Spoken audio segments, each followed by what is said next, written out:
Hola, ¿qué tal amigos? Buenas tardes. Hoy en la entrevista platicaremos con la doctora Patricia Goldstein Menache de la Facultad de Ciencias de la UNAM. Le preguntaremos sobre su especialidad, que es la termodinámica de procesos irreversibles. Esto lo hicimos durante el primer mini coloquio online que tuvimos durante la epidemia del COVID-19 con el grupo de termodinámica de la Facultad de Física de la Universidad Veracruzana. Entonces, adelante con la entrevista. En el cual ocurre. Ujú. Ese es un problemón. Entonces, eso está muy bonito porque nosotros hemos estado hablando también de diferentes procesos. El más sencillo con el que empezamos el curso fue decir, si aventamos una pelota, la pelota va a rebotar cada vez menos alto y eventualmente se va a detener. Y lo toma, la pelota vuelve a empezar a botar y con eso tratar de, pues, de regresarnos, ¿verdad? Para pues, recuperar esa energía perdida. Entonces, esa cantidad de entropía o ese calor, esa cantidad de energía térmica que ya se dispersó, pues va a ser complicadísimo volverla a retomar del ambiente, por ejemplo, y volver a hacer que la pelotita rebote. Y justo hay esos dos conceptos, entropía y potencial químico, son como que dos conceptos que no son tan naturales, ¿verdad? Porque cuando uno habla de energía, pues ya está uno pensando o en la potencial o en la cinética, que nos es familiar. Pero cuando empezamos a hablar de conceptos como el potencial químico y la entropía, es a donde nos empezamos a atorar. Y es a donde empezamos a darnos cuenta que hay procesos que siguen cierta dirección, justo. Entonces, la parte termodinámica siempre ha estado con el hombre. Ahora, cuando ya empieza el desarrollo formal de la termodinámica es en el siglo XIX, y yo no sé si ustedes han escuchado acerca de lo que es la revolución industrial. La revolución industrial, de hecho, empieza desde finales del siglo XVIII, que es esta parte de tratar de ver si en lugar de que la gente hiciera cosas en las fábricas, se pudieran hacer máquinas y que estas máquinas fueran sustituyendo a obreros y que finalmente pudieran hacer todos estos procesos. Ahora, ahorita me acaba de decir Adrián un poquito que les importa, que hay un eje histórico y aquí hay un eje social, que es cómo esta parte de la termodinámica tiene que ver con las migraciones, etcétera, para que ustedes se den cuenta que la ciencia, tecnología, historia y sociedad son una misma. Pero bueno, entonces, en el siglo XIX, que es el siglo en el cual se quiere hacer las mejores máquinas posibles, empiezan a aparecer muchos científicos que eran físicos, químicos, ingenieros, y ellos lo que estaban preocupados es en hacer la mejor máquina posible.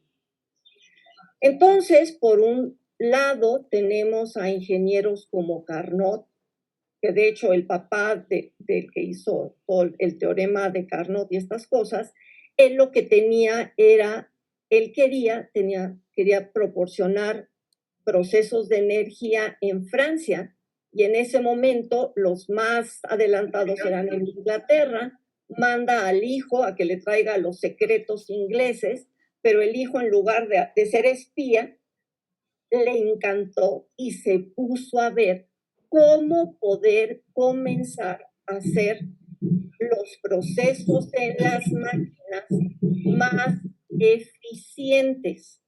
Ahora, ustedes están viendo lo que se llama termodinámica de equilibrio, pero la termodinámica de equilibrio, como la pueden ver el día de hoy en el libro de García Colín o de Gerardo Carmona o en el Semansky o en cualquier libro, es como la escribió Gibbs a principios del siglo XX.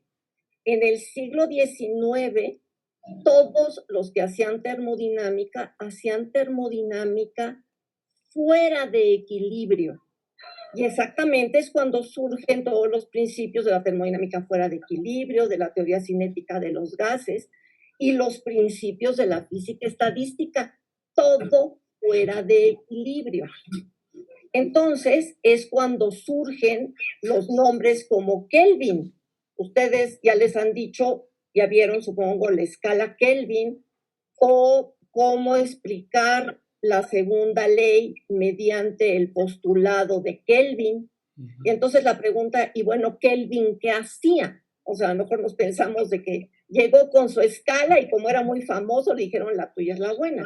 De hecho, Kelvin fue el que empezó a escribir de una manera formal todo lo que físicos franceses, suizos, habían hecho en lo que se llaman los fenómenos cruzados de la termodinámica fuera de equilibrio.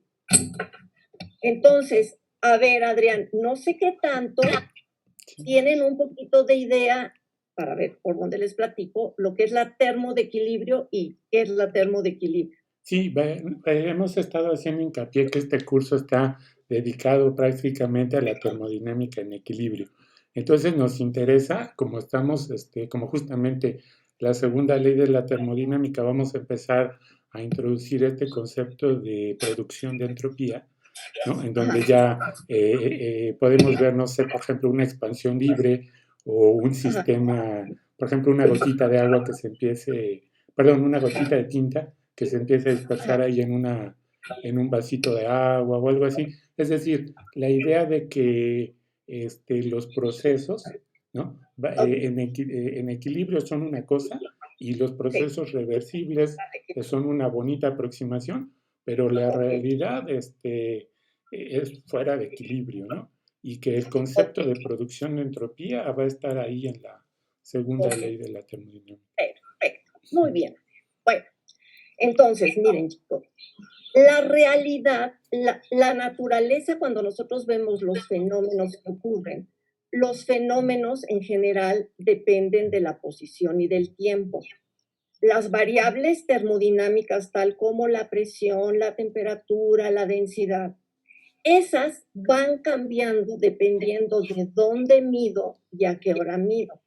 Todo lo que vemos todos los días en cuanto a procesos de tipo termodinámicos son termodinámica fuera de equilibrio. La teoría de la termodinámica fuera de equilibrio es un poco complicada por el tipo de ecuaciones matemáticas que dan. Lo único que sabemos es que la naturaleza es lo suficientemente inteligente que cuando yo tengo un proceso que no está equilibrado, bajo ciertas condiciones en las que yo pueda aislar,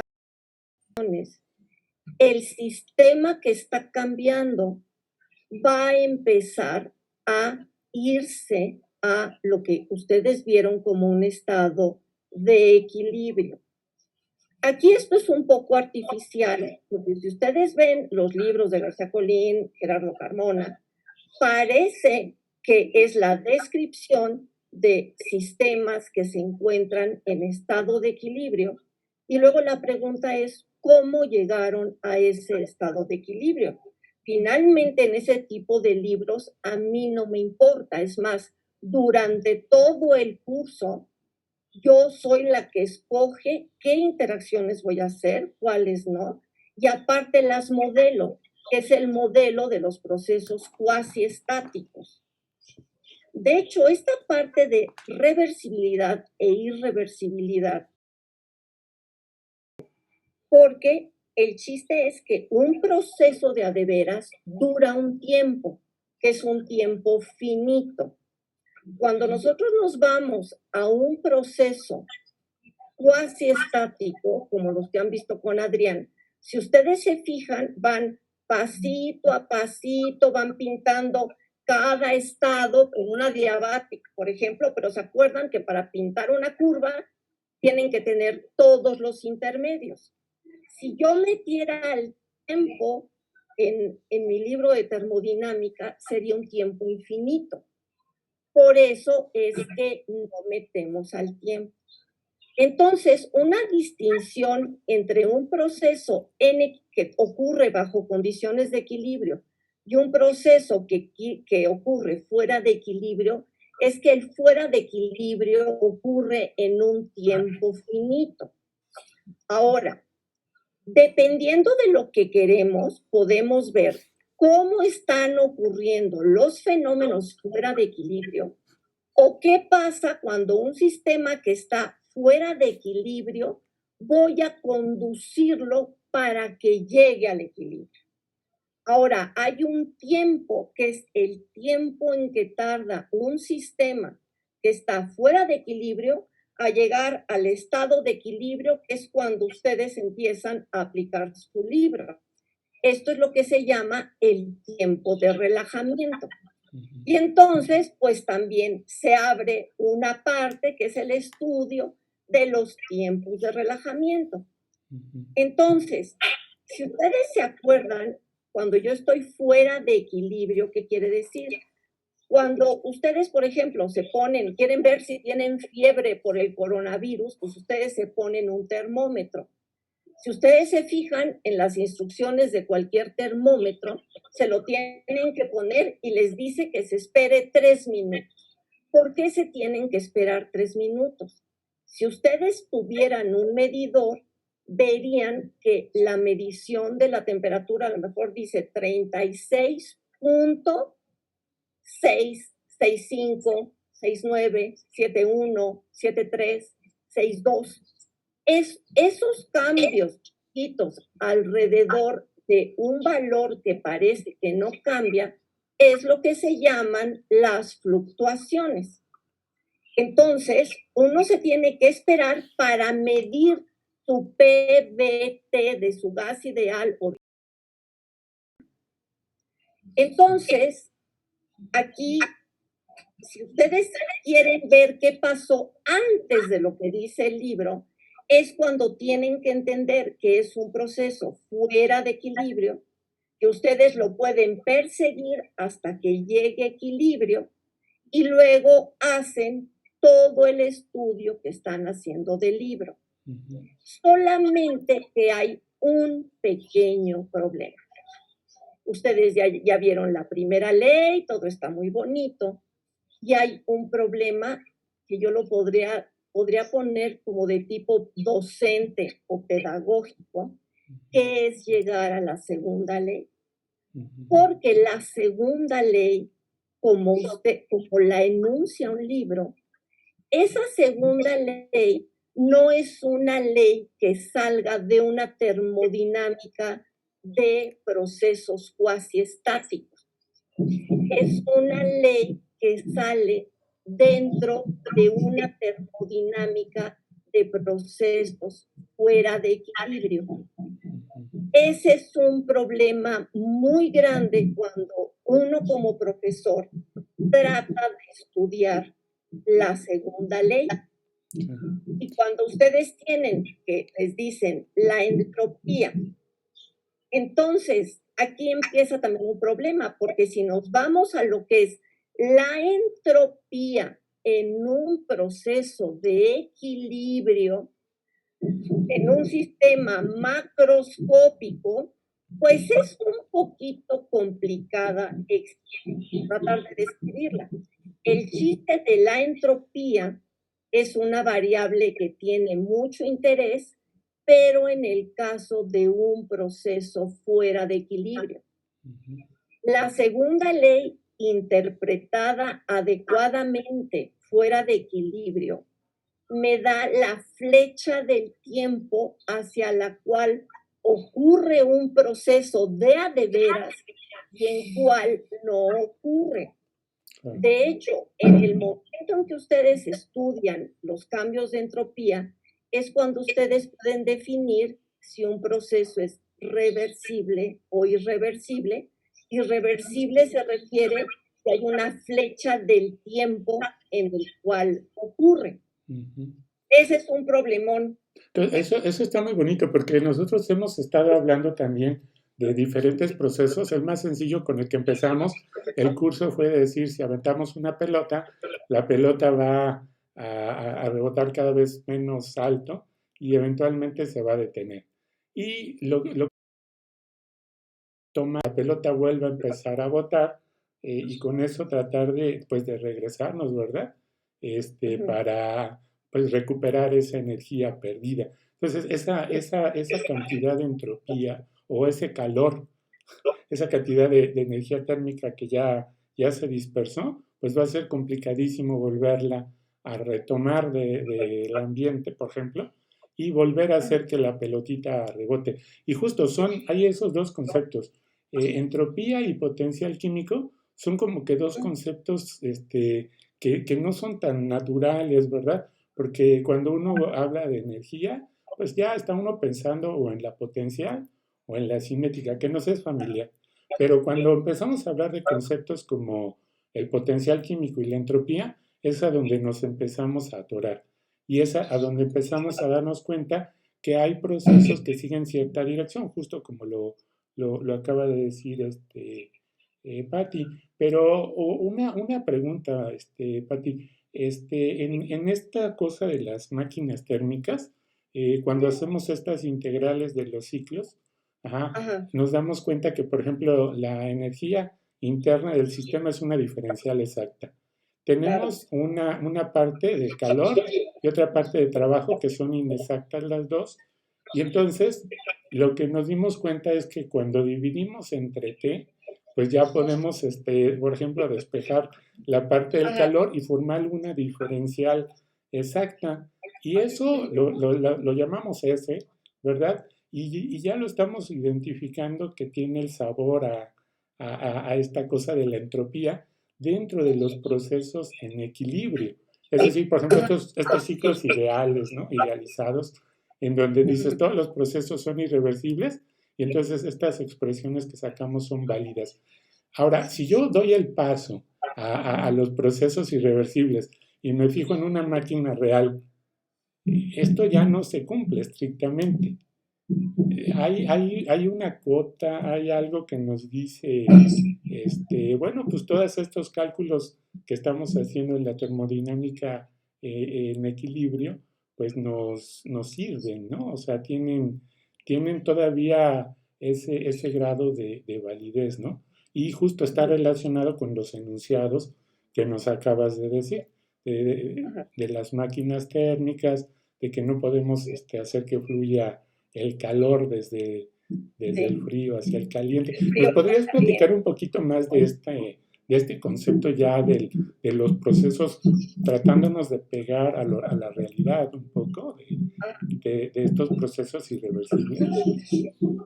Sí, lo que pasa es que, a ver, si nosotros pensamos en la entropía como una variable de equilibrio, yo si tengo un proceso que va entre un estado A y un estado B, para calcular el cambio de la entropía como variable termodinámica de equilibrio, puedo calcularla a lo largo de cualquier proceso, reversible o irreversible. Es igual que el cambio de energía interna. Yo para calcular el cambio de energía interna, en principio, se supondría que yo necesito un proceso. En un gas ideal depende nada más de la temperatura, pero lo que pasa es que como variables termodinámicas de equilibrio, yo en principio puedo calcular el cambio de energía interna o el cambio de entropía mediante un proceso de equilibrio. Ahora, hay un problema. Cuando yo ya entro a las variables de fuera de equilibrio, esta U y esta S dejan de tener el sentido que tenían en equilibrio. Por eso, es más, cuando nosotros tenemos la primera ley y la segunda ley, pero ya nos vamos al cómo se escriben las leyes fuera de equilibrio. Entonces, ustedes acuérdense que tienen una ecuación de estado, tienen una ecuación para la energía interna, tienen una ecuación para la entropía y para cualquier potencial que ustedes quieran. Ahora, ¿qué pasa cuando yo trato de describir fuera de equilibrio.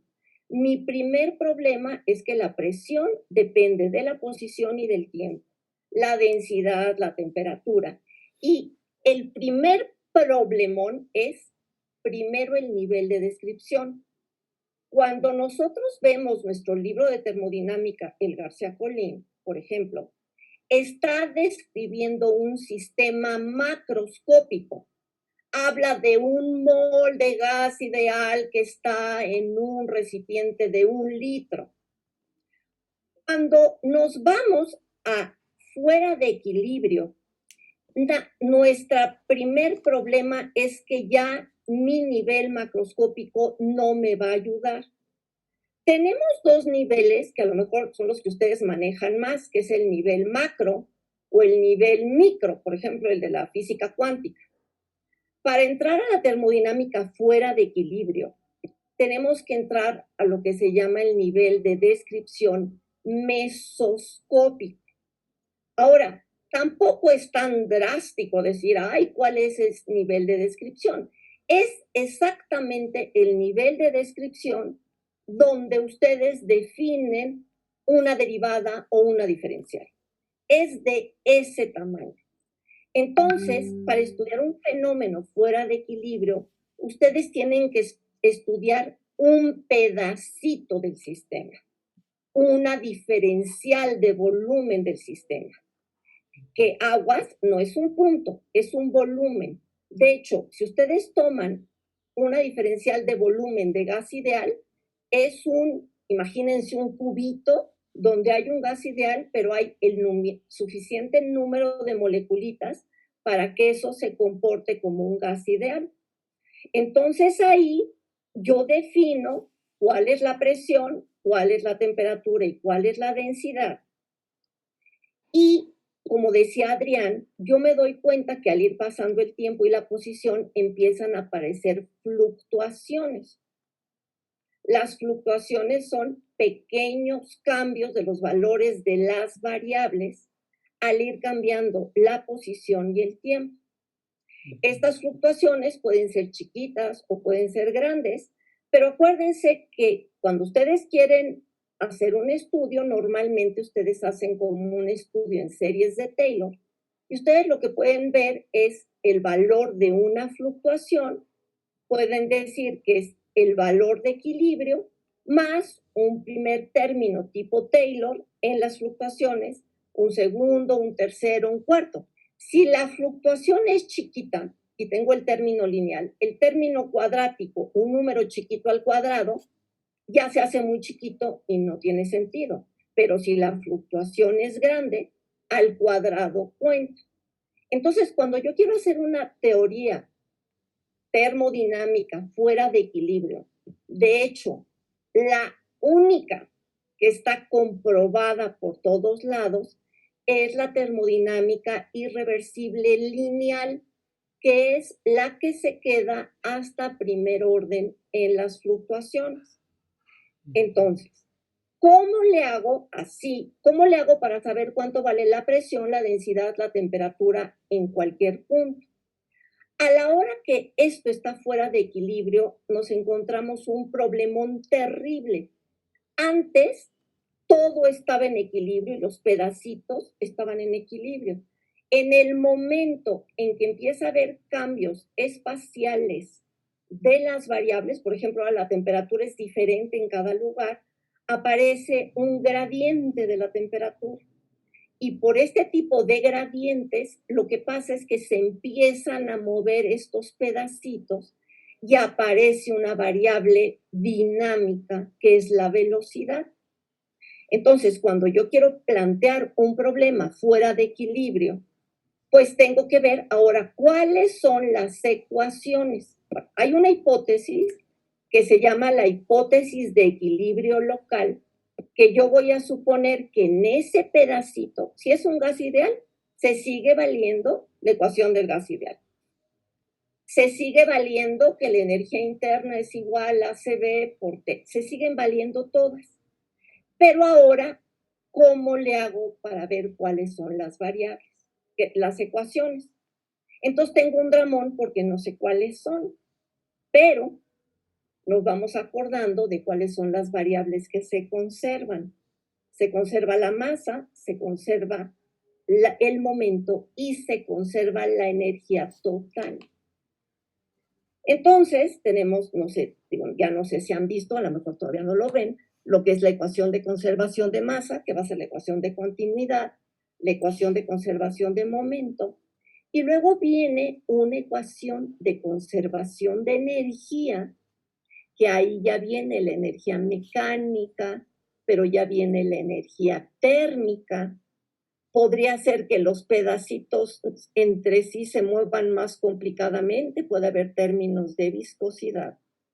Y entonces, fuera de equilibrio, la ecuación de conservación de energía es, entre comillas, un símil de la primera ley.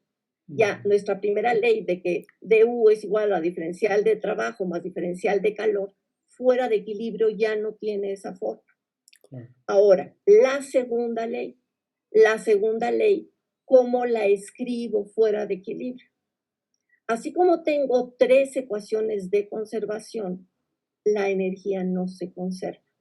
Entonces surge una cuarta ecuación que se llama la ecuación de balance de entropía, que es donde ya está la segunda ley fuera de equilibrio, y ahí lo que pasa es que la entropía no se conserva, sino se produce.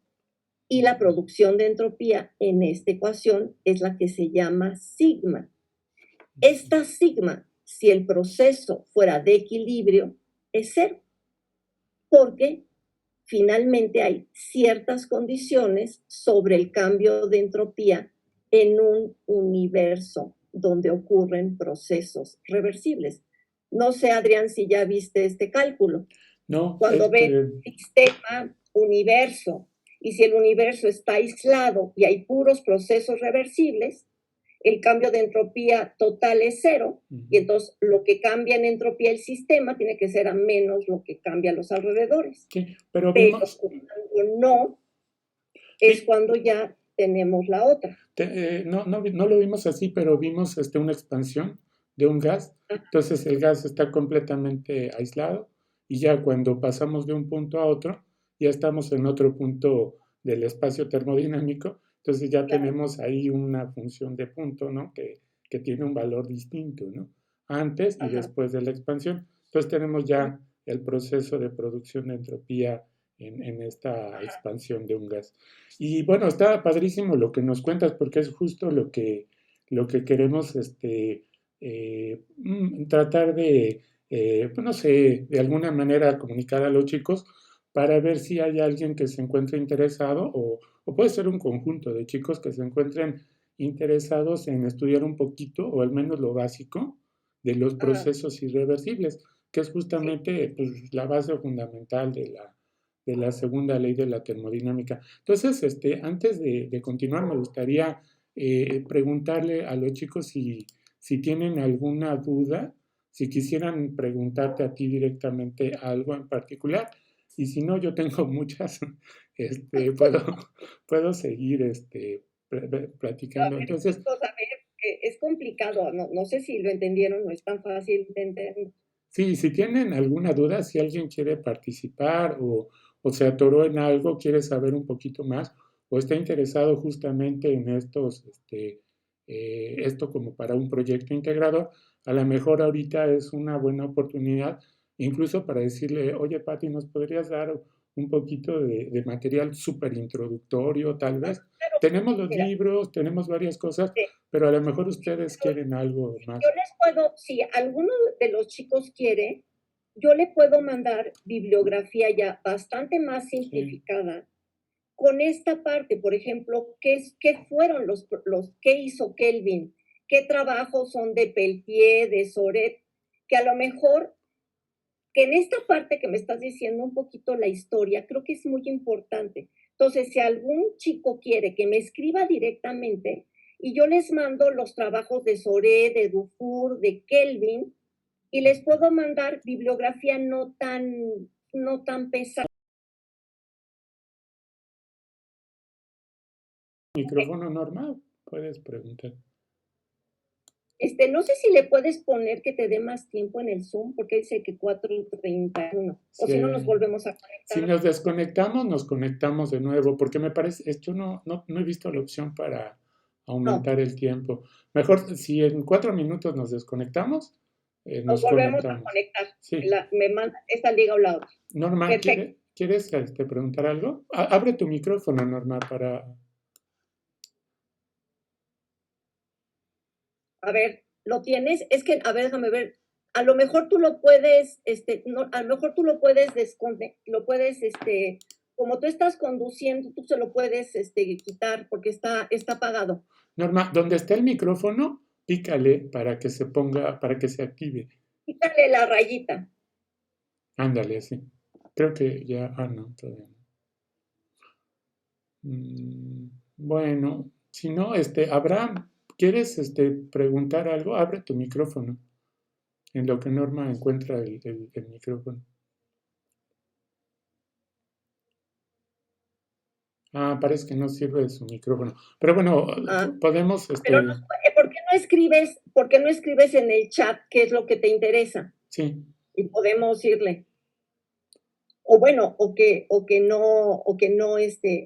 tengas alguna duda. Abraham, también si quieres, puedes escribir en el chat. Adair, Ah, ¿quieres abrir tu ajá, micrófono? ya. Entonces, a ver, mira, aquí tenemos una duda. A ver, entonces primero, aquí, a ver, vamos, Norma, que fue la primera. Mira, Ujú. el cálculo introductorio a la termodinámica irreversible finalmente es tal cual un curso de cálculo de varias variables y un poquito de ecuaciones diferenciales parciales. Ahora, aquí el chiste es, obviamente, yo no sé, ¿allá tienen algún curso de medios deformables, Adrián, o no? Sí, sí, sí, Sí, tensores y cuerpo sí. deformable, sí. Ajá. Bueno, entonces, ahí no es tan complicado porque vamos a decir que no, o sea, sí se puede jugar. A ver, híjole. Miren, es que en el libro de García Colín no es tan simple. Lo que pasa es, miren, lo que, lo que, lo primero que tendrían que entender es que es una derivada sustancial. Entonces, a ver, si quieren, a ver, me dejan tarea y se las mando, se las mando. Miren, a ver, lo que podemos hacer es, a ver, si ahorita están de acuerdo y nos volvemos a conectar, podemos ver que es una derivada sustancial. Y entendiendo una derivada sustancial, a lo mejor es más fácil que le entienda. Ahora, los procesos que tienen que ver con estados termodinámicos, yo los puedo ir persiguiendo y sé perfectamente presión, volumen y temperatura. Por eso yo los puedo pintar y puedo pintar una curva. En un proceso fuera de equilibrio, mi problema es que si yo me paro en R y veo mi reloj en la misma R, está cambiando el valor de la presión. Entonces no tengo un valor único de la presión. O igual, si yo tuviera una foto a un tiempo, yo vería que la presión vale diferente, porque ustedes en un gas ideal, cuando dicen la presión vale una atmósfera, están suponiendo que es homogénea una atmósfera en cualquier lado donde la midan. Entonces, es un problema de medición. Entonces,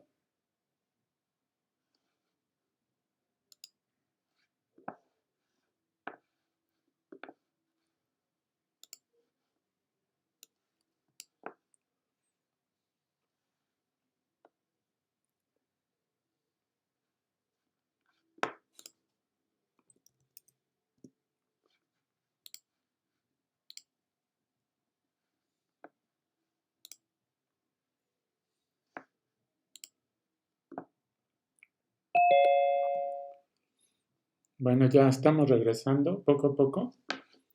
Esperamos que se conecte la maestra Patti. Y chicos, si tienen alguna duda, váyanla pensando ya ¿Ya, no, estamos regresando, sí. ¿Ya están todos? No, todavía no, están entrando poco a poco. Sí. Ahí van. Lo bueno es que es la misma liga, porque luego cambia. Sí, no, en este caso es la misma. Pues voy a seguir buscando qué es lo que pasó con la otra, porque parece que la otra es más estable, te da mucho más tiempo y tiene la Es que a lo licencia y mejor todo. ve una terminación de correo. Sí, pero es eso. O a lo mejor te puedo dar mi correo y ya con eso se conectan. Pero bueno, eso ya lo iremos Sí, pero viendo. está por acá. Sí, con Entonces, este se puede. Pues Abraham está y no sé ya Norma está o no. está entrando también. Ok.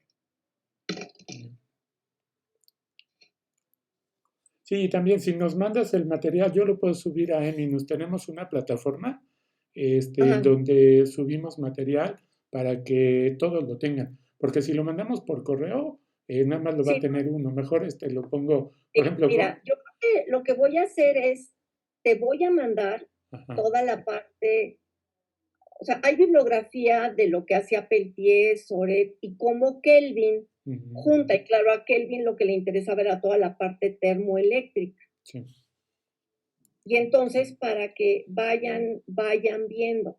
ujú, de Ahora, acuerdo, la conectada con las ecuaciones hidrodinámicas viene en el libro, pero vamos a decir que tampoco es tan fácil ya, entenderlo. sí. Entonces, yo no sé qué tanto han visto lo que es un gradiente.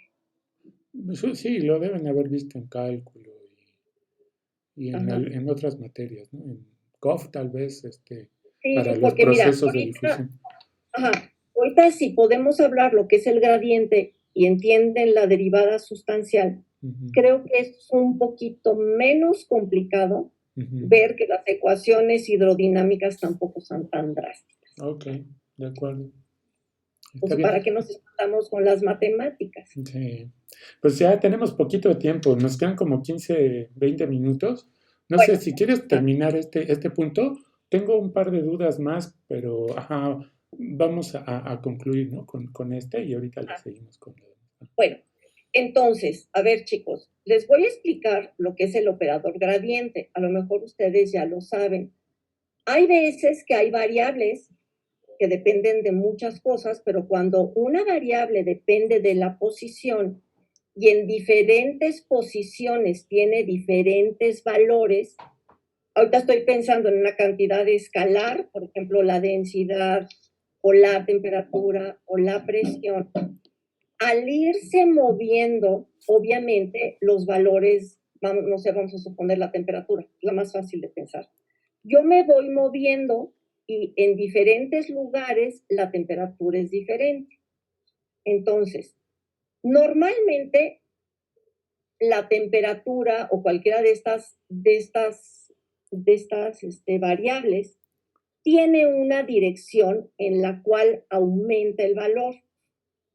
Entonces, yo puedo pensar en un vector, ahorita en un vector, que me diga si yo tengo la temperatura en un punto 1 y tengo la temperatura en un punto 2, si yo trazo un vector y yo sé que la temperatura aumenta de 1 a 2, el gradiente de la temperatura es una flechita que apunta hacia 2. Pero ustedes ya saben lo que es un campo vectorial. Ahora, esto lo estoy haciendo entre dos puntos, pero no sé, imagínense, ahorita no me voy a meter a las coordenadas esféricas, simplemente nada más para que piensen que están ustedes en una esfera o donde quieran. Entonces, ¿qué pasa? Entre cualesquiera dos puntos, que pueden estar en diferentes direcciones, tienen un montón de flechitas, y entonces el gradiente de la cantidad me dice cuáles son las componentes de este gradiente en cualquier R. Bueno, ese es el gradiente. Ahora, ¿cómo cambia si la temperatura nada más cambiara con el tiempo? ¿Qué quiere decir? yo estoy sentada, yo estoy en mi casa, la temperatura en mi casa es la misma. Y yo estoy en un jardín, yo estoy sentada en el mismo lugar. Y ahora tengo yo un termómetro y quiero ver a diferente hora del día cuánto vale la temperatura. Entonces yo, si en todo mi jardín, a donde esté, a la misma hora, mide lo mismo, no me importa dónde haga yo la medición y yo puedo ver cómo cambia con el tiempo, o sea, cuando amanece, etc. Entonces, si fuese una función la temperatura con el tiempo, si yo quisiera ver cómo cambia la temperatura con el tiempo, saco la derivada de la temperatura con el tiempo. Es que vamos a decir que podría ser una derivada total. Pero si la temperatura depende de la posición y del tiempo, ¿cómo le hago para calcular una derivada con respecto al tiempo? Entonces, es como pensar un poquito en un teorema de separación de variables, diciendo que la dependencia, lo menos complicado es que la dependencia en el tiempo y la dependencia en la posición estén separadas. Entonces, un término de la derivada es la parcial de la temperatura con el tiempo. Y ahora, ¿qué pasa si yo estoy en un jardín muy grande? Ahora, imagínense que mi jardín es, no sé, o sea, yo estoy imagínense que yo estoy en el salón de clase y yo llegué a las 7 de la mañana, a lo mejor hacía frío, pero al ratito ya todos estamos a una temperatura. ¿Qué pasa si yo salgo al patio y en el patio la temperatura es, por ejemplo, 10 grados más abajo? En mi salón estoy a 21 grados centígrados, no me importa, y afuera está a 15 grados. Y ahora yo salgo del salón. Si yo voy, vamos a decir, en la dirección perpendicular al salón, yo sentía calientito y voy a decir, ay, me está dando frío. Y mientras más me voy alejando, me estoy introduciendo y entonces voy en lo que se llama un campo de temperatura, en el cual voy de uno que tenía una temperatura mayor a una temperatura menor. Y si yo voy en esa dirección, me da mucho frío. O igual al revés, ¿qué pasa cuando ustedes tienen muchísimo frío, van caminando en la calle y de repente dicen, no, yo tengo muchísimo frío, veo esa puerta del centro comercial y voy a entrar para calentarme? Si ustedes van llegando al centro comercial, van sintiendo literalmente cómo va subiendo la temperatura.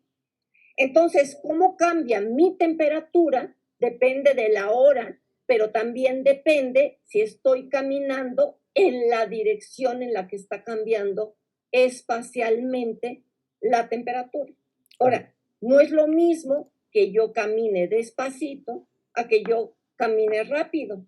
Si ustedes van caminando en el frío, se mueren de frío. Y de repente ustedes ven que van corriendo con sus shorts y le dice, pero no te da frío, ¿no? Pues van a cierta velocidad y además disipando energía, entonces depende de la velocidad y también depende en la dirección en la que me mueva. Si yo me muevo en la dirección donde está cambiando la temperatura, pues lo voy a sentir más. O si yo voy en una dirección perpendicular que ni me entero, yo estoy caminando entre los salones que hubiera puertas, no me entero que afuera hace frío. Entonces, la derivada sustancial tiene esas dos partes que tiene que ver con la dirección. Ok. Pues está súper interesante y se nos está acabando el tiempo, pero no quiero que concluyamos sin preguntar, bueno, sin ahorita preguntarte, pues hablaste de la viscosidad, hablaste de los cambios. Nosotros hemos visto ecuación de estado de gas ideal, vimos que siempre es un gas, no importa los valores que pongamos, siempre es un gas. Vimos ecuación de Van der Waals, en donde ya tenemos un término energético, y dijimos, bueno, ahí aparece otra fase nueva, que es distinta a la del gas, y ya podemos separar, aparece un punto crítico, ajá, y justamente comentabas también de las fluctuaciones, ¿no? Entonces ya al acercarnos al punto crítico, habíamos platicado de esta opalescencia crítica, ¿verdad? De todos estos fenómenos que se empiezan a observar al acercarnos a esos puntos, pero por debajo de la temperatura crítica nos separamos en dos estados. Uno aparentemente pues todavía tiene las propiedades del gas, que parece vapor, pero tiene ya también estados metaestables, tiene estados inestables y tiene otro estado por ahí que ya es el líquido, ¿no? Y todo esto dentro del contexto pues, de transición de fase conducida por un efecto energético. Pero también platicamos acerca de las esferas duras y dijimos, bueno, las esferas duras no tienen este punto crítico, pero sí cambian de fase. Y como no hay una energía potencial asociada a la interacción, dijimos, bueno, esto debe estar conducido por un efecto distinto al energético. Entonces empezamos a hablar que posiblemente está relacionado con justo con la entropía, ¿verdad? Porque no hay otro término ahí a cual echarle la culpa, pero sí vemos que estructuralmente ya tiene un cambio. Entonces, esto dentro del contexto de la termodinámica en equilibrio, pero dentro del contexto de la termodinámica fuera de equilibrio, ahorita que hablaste de la viscosidad, pues debe de aparecer otro conjunto de estados que no estamos seguros si están dentro de uno o dentro de o solamente pertenecen a los fenómenos fuera de equilibrio, como los vidrios, los geles, en fin, toda esta jarabes incluso, ¿no? Este, y dentro de todas estas cosas tú has trabajado mucho. ¿Nos podrías, así ya como para cerrar, contarnos rápidamente de estos estados raros? Sí, a ver, lo que pasa es que normalmente cuando siempre nos enseñan que hay tres fases de la materia, siempre hablan del gas, nos hablan del líquido y nos hablan del sólido. Pero cuando nos hablan del sólido, el sólido que aparece en las transiciones de fase termodinámica es un sólido cristalino. Entonces, si yo tengo un líquido y lo enfrío cuasi estáticamente, puedo alcanzar un sólido cristalino. Ahora, los líquidos, híjole, es un problemón. Pero bueno, vamos a suponer que hay líquidos más o menos complicados. Ahora, ¿qué pasa? Que si nosotros pensamos en un sólido cristalino, no sé, sal, por ejemplo, o un metal, que nos podemos imaginar una latiz, que todo está ordenadito. Ese es un sólido cristalino. Un líquido, bueno, vamos a suponer el agua, ¿no? En el gas, finalmente, podrán ser modelos más o menos, pero bueno, el gas es el gas, ahorita nos vamos a meter. Pero, ¿qué pasa cuando yo tengo sólidos? Si todos, a ver, ustedes, incluido Adrián o cualquiera de nosotros, si ahorita están viendo una pantalla de una compu o de una tableta o del celular, les pregunto si eso es un sólido cristalino. O, por ejemplo, plástico, unicel, o la pasta de dientes, o cualquier sistema que tengan. De hecho, yo creo que ya es muy difícil en el cuarto en el que estén pensar qué cosa de veras es, por ejemplo, de metal. ¿Por qué? Porque ya tenemos muchos materiales de construcción que son polímeros o cerámicas, otro tipo de sistemas. Entonces, son lo que ya van a ser los sólidos no cristalinos, que hay toda una gama.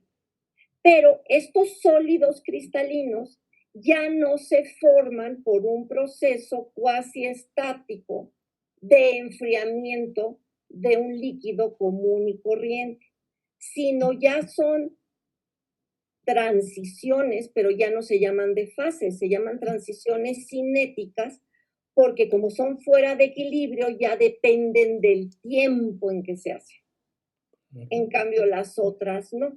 Sí. Entonces, exactamente es eso, ¿no? Entender que una transición de fase me da el líquido, bueno, el líquido común y corriente, o sea, no reológico, ¿no? Claro. Que ese líquido común y corriente sí puede tener una viscosidad. Sí. Hasta el gas ideal puede tener una viscosidad, pero cuando se mueve, porque siempre es entre capas. Y el problema es que todos los demás sólidos amorfos o sistemas amorfos o un montón de líquidos no vienen ni de la condensación de un gas, tal cual, ni de la solidificación de un líquido. Claro. Creo que eso es lo que hay que entender y que ya no son transiciones de fase, son transiciones cinéticas. Claro, sí. Está muy bien. Oye, y ya para también concluir, y pues aprovechando que todavía nos quedan unos minutitos, te cuento, estuvimos trabajando un poquito con caminantes aleatorios, el problema del borrachito, ¿no? Que se mueve en 2 dimensiones, y vimos que se parecía un poquito al movimiento browniano. Y también utilizamos un programa de dinámica molecular, algo así como de teoría cinética, en donde las partículas están botando, digamos, todas con su velocidad y su posición inicial bien fijas. Resolvemos ecuaciones de Newton y vemos cómo una pelota más grande empieza a dar tumbos por todos lados. Y dijimos, bueno, aleatoriamente esta partícula, digamos, con el caminante aleatorio, parece al movimiento browniano. Pero también este otro modelo que es dinámico, y dijimos, bueno, pero son como que dos aproximaciones completamente distintas. Una es completamente estocástica y la otra es completamente determinista y obtenemos algo parecido. Y después dijimos, bueno, vamos a hacer Monte Carlo con muchas partículas, muchos discos duros del mismo tamaño, todos igualitos, con Monte Carlo y con dinámica molecular. Y las ecuaciones de estado nos quedó exactamente la misma, salvo errorcitos de fluctuaciones y esas cosas. Entonces, pues ahora sí nos preocupamos porque dijimos, pues la naturaleza es determinista o es aleatoria, porque digamos el método que estamos empleando para resolver el problema de la ecuación de estado, pues ahora sí que es extremal, ¿no? O sea, nos vamos a los extremos y nos dan los mismos resultados. Eso tiene algo de importancia para, digamos, la fundación de ¿cómo se llaman estos fundamentos de la mecánica estadística? Claro, lo que pasa es que, mira, normalmente la física del sistema macroscópico, como que siempre lo vemos determinista. Entonces, nuestro problema es cómo vemos a la naturaleza, porque cuando yo estoy segura y hago un modelo, sea bueno, sea malo, yo estoy suponiendo que es determinista. El sistema tiene una ecuación de estado, independientemente. Ahora, ¿qué pasa cuando uno dice es que soy totalmente ignorante? Y entonces es cuando la ignorancia te hace meter suposiciones sobre tu ignorancia. Es más, o sea, aquí simplemente, fíjate, yo no sé si aquí, a ver chicos, ¿alguno de ustedes ve por las noches, a las 7 de la noche, el informe del coronavirus de López-Gatell?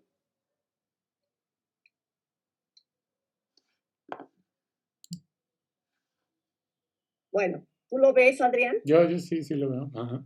Bueno, aquí fíjate que aquí hay un problema. Y yo creo que va a explotar hoy el problema. ¿Por qué? Porque lo que nos trata de explicar en su modelo Centinela son procesos estocásticos. Y cuando los que están afuera lo quieren ver como una estadística simple de un gas ideal o de una función de distribución, ese es el problema. Creo que, pero claro que la naturaleza es la misma, te debe de dar lo mismo, pero yo lo que creo es que, digo, yo ahorita como estoy preparando mi clase de teoría cinética, todo esto, y yo creo que los chicos sería bueno que les mandes alguna. ¿Por qué? Porque el modelo Centinela, por eso nadie lo entiende, porque es una estadística, pero de procesos estocásticos. Sí. Para hacer promedios. Porque, exacto. Entonces digo, claro, tú lo hagas como lo hagas, Ujú. De todas maneras es lo mismo, ¿no? Porque tú Okey. estás tomando tantito. Claro, al final no te importa si tu muestra son 20,000 o Sí, 100,000, ¿no? sí. Ya te estoy diciendo algo social. Ujú, ujú. Fíjate Okey, que esas se me hacen muy educativas, sobre todo el modelo centinela que es estocástico, ¿no? claro. Está muy bien. Bueno, Pati, pues te agradecemos muchísimo y esperemos que no sea la última, Sí, pues, vez que nos ¿saben qué, veamos. chicos? Ojalá y lo Miren, podamos yo hacer les más periódico. ajá, yo a ver, si ustedes quieren, me pueden mandar correos, pásales mi correo, Sí, ujú, que me escriban, ujú. yo te mando, pero si cada quien quiere bibliografía en particular, yo le escribo, es más, si alguien luego quiere platicar conmigo, nos conectamos y no hay ningún problema, yo Sí. aquí superpuesta. Incluso, de nuevo, lo podemos hacer aquí, nada más hay que esperar Sí, un sí, sí, poquito para organizarnos, perfecto. ¿sí? Exacto. Bueno, Pero pues si les puedo ir mandando la parte esta histórica y si sí, cualquier chicos me escriben y ujú. cualquier duda lo vemos. Y entonces aquí Adrián y yo vamos a hacer nuestra clase de procesos estocásticos Estaría bueno, sí. con la vespertina. Bueno, y de teoría cinética también. Sí, sí. Bueno, pues les Bueno, agradezco mucho y muchísimas gracias a ti, Pati. no, hombre, yo encantada. A mí me encanta, chicos. Fue un placer. Me escriben cualquier duda. Yo les voy mandando el material. Bueno, pues Pues Adrián, muchas gracias por gracias. invitarme. Gracias a Nos ti. vemos. Nos Cuídense. vemos. Adiós, Bye. adiós. Bueno, chicos, nos vemos mañana y bueno, cuídense mucho. Muchas gracias por estar aquí y después podemos seguir platicando pues, de los proyectos integradores, ¿no? Ya está por ahí una actividad. Bueno, pues gracias y nos vemos. Hasta luego.